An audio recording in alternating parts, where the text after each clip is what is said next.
So at the conclusion of the Transam Proxy, one of the entrants asked the race director, Matt, and myself if I could take a look at his car, just because most races there was a lot of trouble with this car, and it finished last consistently in most, if not all, the races. There was a lot of crashes in the corner, and entrants were having, or not entrants, the hosts were having trouble keeping the car on the track. So I agreed to take a look at the car and make a few changes, and yeah, that's what this video is about. So the car we're talking about is car 70 of Richard Trotter's. It's a Scalextric Javelin with a stock Scalextric chassis.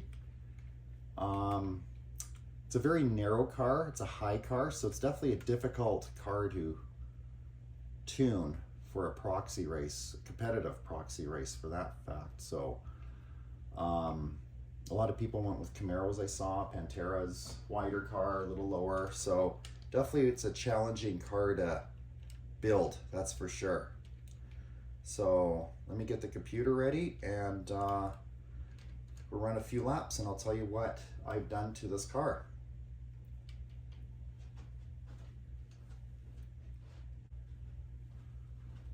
So I'm going to run a few laps here and see how Mr. Trotter's car does.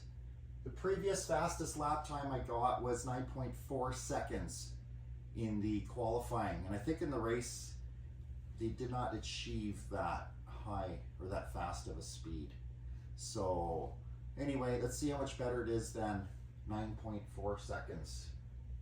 5, 4, 3, 2, 1, go!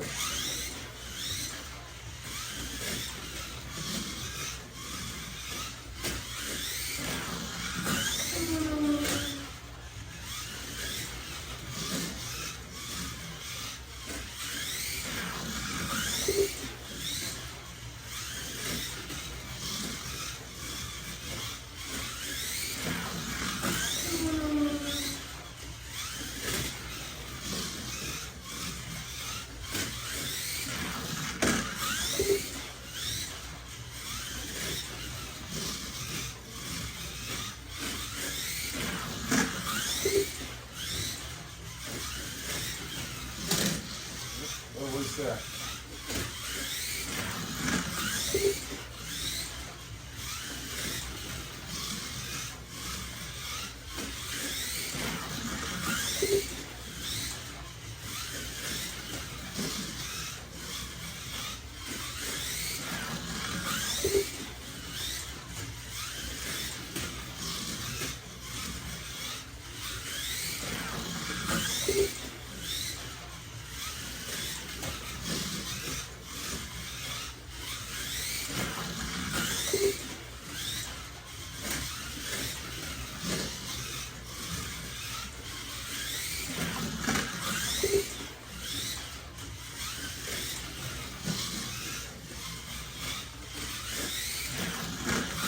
Nope, over.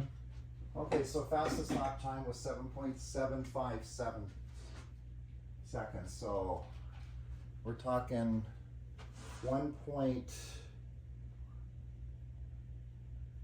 we're talking about a good 1.7 second difference in time now. So quite a bit of difference. 1.7 seconds shaved off. So 7.7 would have got him tied with, in the area that Weston's Garage finished with his Camaro in the qualifying. So pretty good.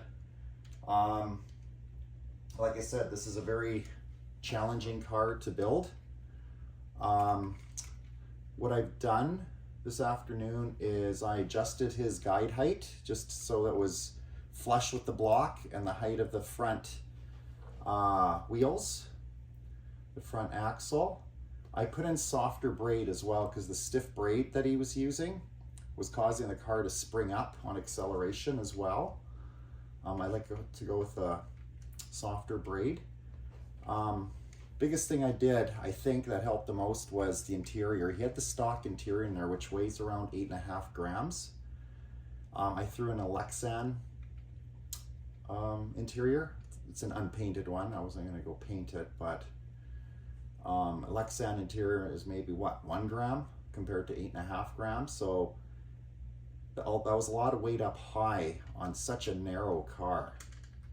So I replaced that, and then Richard had two tubes here with ball bearings in it, 2 brass tubes, the ball bearings, so it would shift to the front when the car was braking and shift to the back when the car was accelerating. So I took those out and replaced them with lead weights along the sides of the chassis.